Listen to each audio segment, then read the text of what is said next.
In this section, we'll draw from the last 5 tutorials and finally get our mix ready with proper levels. Automation will be added, and then we'll export the audio. The first thing we want to do is set the levels for our project. This helps us get a preliminary balance of the mix so we can add EQ and effects later. Select the mixer from the Devices menu. The key command for this is F3. Turn off the input channels since we won't be using them anymore. Do this by clicking the Hide Input Channels button on the left-hand side of the mixer. Press Start on the transport panel and listen to your mix.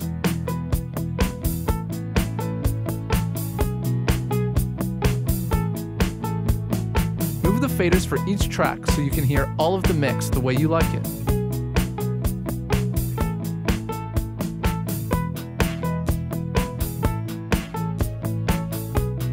If for any reason you need to get the fader back to 0 dB, the default, you can Alt and click for the PC or Option and click for the Mac directly in the fader area.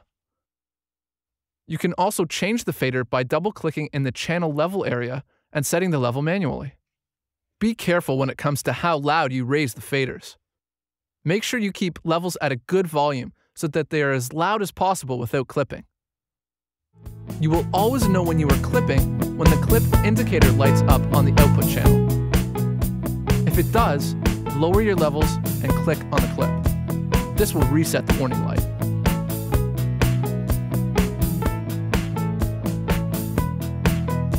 That's it for setting the levels. Let's look at pan next. Setting the pan for each track moves its position in the stereo mix. It will either keep the signal balanced in the middle of the left and right speaker, lean to the left or lean to the right, or be completely in the left or right speaker. Right-clicking in the panner on certain tracks presents you with 3 different types of pan options. Read up on the mixer in the operation manual for more information concerning different pan options. If you need to get the panner back to the middle, you can Alt and click on the PC or Option and click on the Mac anywhere in the panner area.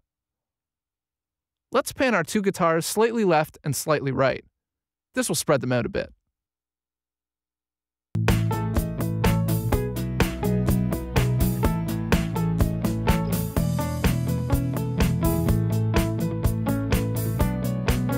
Keep the drums track in the middle, but let's move loop 1 a bit to the left and loop 2 a bit to the right. This will give our rhythm section a larger, more spacious sound.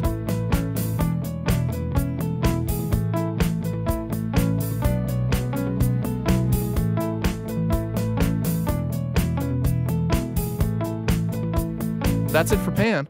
Let's move on to mute and solo. For each track, there is an M for mute and an S for the solo button. Mute will prevent you from hearing the track, and solo will only play the track or tracks that have S highlighted. You can have many tracks muted or soloed at a time.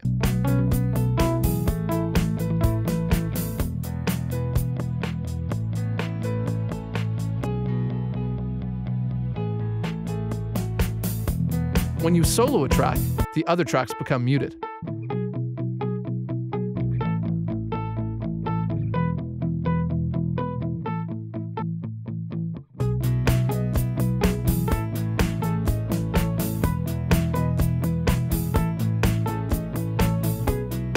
If you want to clear or deactivate all the mutes or solos, you can click on the Deactivate All Mute or Deactivate All Solo buttons on the left-hand side of the mixer.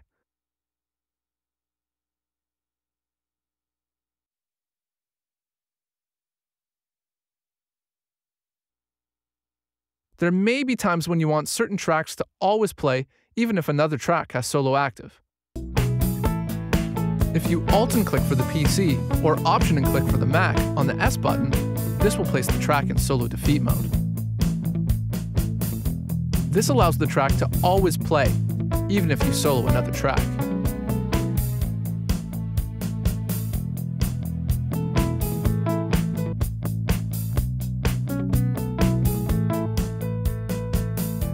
To take a track out of solo defeat mode, simply Alt and click it again on the PC or Option and click on the Mac.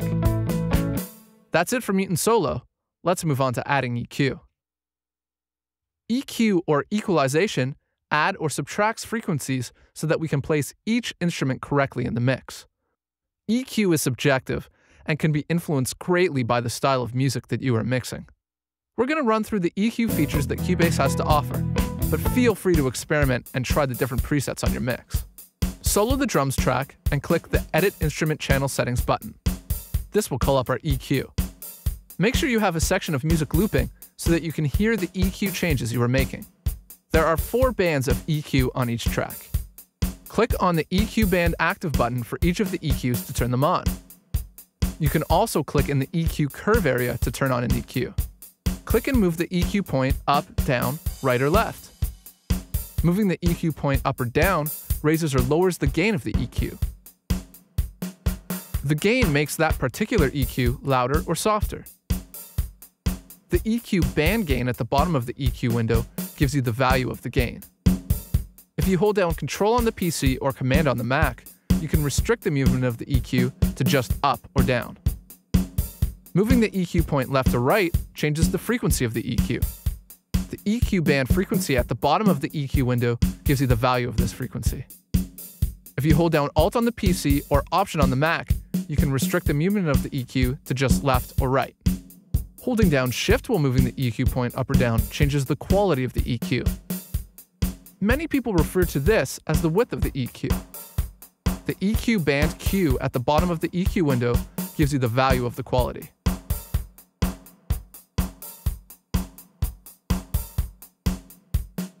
The Preset Management button allows you to recall and store presets. Choose from the list to get a sound that's close to what you want, and then adjust it slightly. You can then store it as a new preset.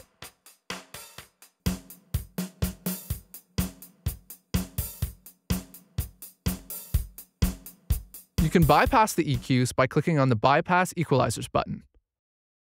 A good tip when using EQ is that it's usually better to take away EQ or lower the gain than to add it. Now let's move on to effects.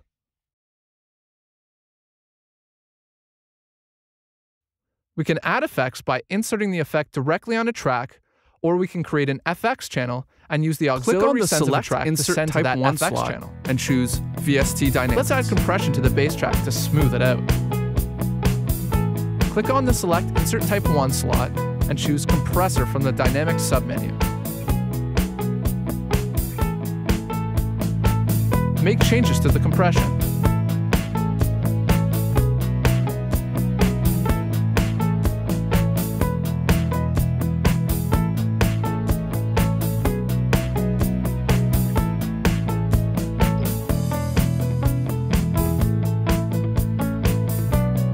Now let's show you how to create and use FX channels.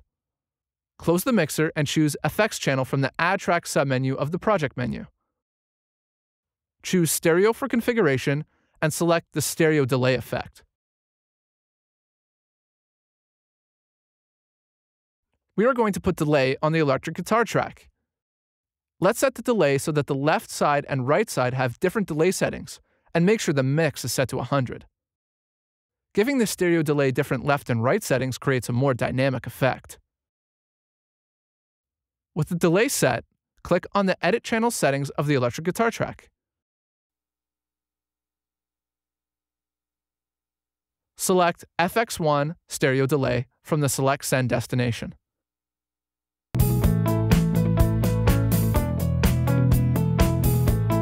Press the Active Send 1 button to turn on the send. This will allow you to send the guitar to the stereo delay.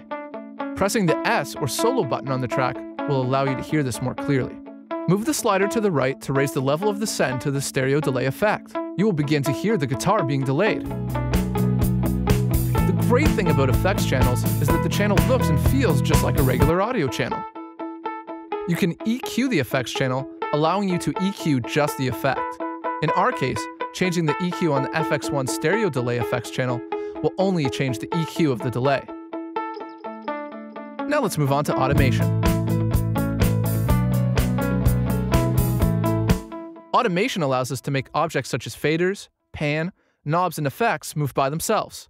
This is very handy in that we can tell Cubase to make changes over a period of time, and those changes will be remembered and will occur again without our attention. We created a fade-in on the electric guitar track earlier. Let's remove the fade on this audio event and create some automation instead. Select the event and choose Remove Fades from the audio menu. Click the Show Hide Automation button at the far left of the track.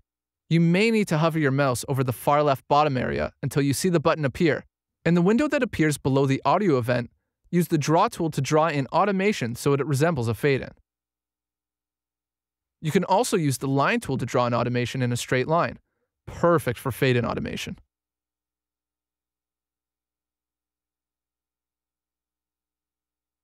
Listen to the fade-in that we just created.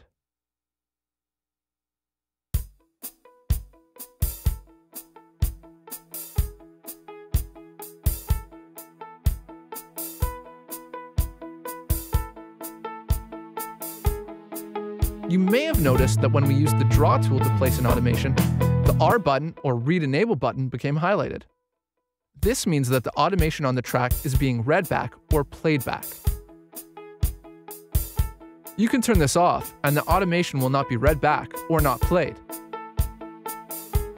In our case, we drew in volume automation, so turning it off means it will not fade in, but stay at one level. There are so many examples to show when it comes to automation. We could have automated our effects or our send levels. The automation can be placed into write mode, and moving almost anything will create automation that we can edit for fine-tuning later on. Now that we have our project mixed, we will want to export it so that we can import it into another program such as a CD burning application like Wavelab. Before we can export our mix, we need to tell Cubase how many bars to export. We can accomplish this by setting the locators. Set the left locator to bar 1 and the right locator to bar 65 on the transport panel. This will make sure we have all the music for export. Next, select Audio Mixdown from the Export submenu of the File menu. The Export Audio Mixdown window opens. There are many features in this window that are covered in the Export Audio Mixdown chapter of the Operation Manual. Please refer to this for more complete information. File name is for naming the file for export. Let's name ours Mixing Mixdown. The path is where you wish to save the exported file on your computer. Use the Choose button to navigate to the folder you wish to save to. For convenience, there's the option to choose Use Project Audio folder so that the exported file will end up in your project's audio folder. This is one of the best places to keep it so it won't accidentally become erased or lost. Normally, you want to save your exported file as a WAV file under File Format. This, of course, chiefly depends on what file format the other application, such as a CD burning program, requires. You can choose whether you want the main stereo outputs, stereo out stereo, to be exported. This means the exported file will be generated through the main stereo outputs that we see in the mixer. You can also choose the individual outs of the audio channel for flexibility in your export. Let's choose stereo out stereo. Choose the sample rate and bit depth that will be required for your export. 44.1 kHz and 16-bit are common for CD burning. Select the bottom 3 left options, as these will import the audio back into Cubase after you export it and automatically create an audio track. The Export Audio Mixdown window will also close. Before we finish, there is one very important feature that we must select. This is Real-Time Export. Since we have an external MIDI instrument that is playing a physical keyboard and its audio is coming back into Cubase, we need the audio mixdown to happen in real time. This ensures that the MIDI data is properly sent to the external MIDI instrument and recorded back in. Don't forget this step. When you are done selecting all the right settings, choose Export at the bottom right. You will now see the exported stereo mix on a new stereo track. You can check to see if the audio mixdown sounds the way you want it by soloing the mixdown track.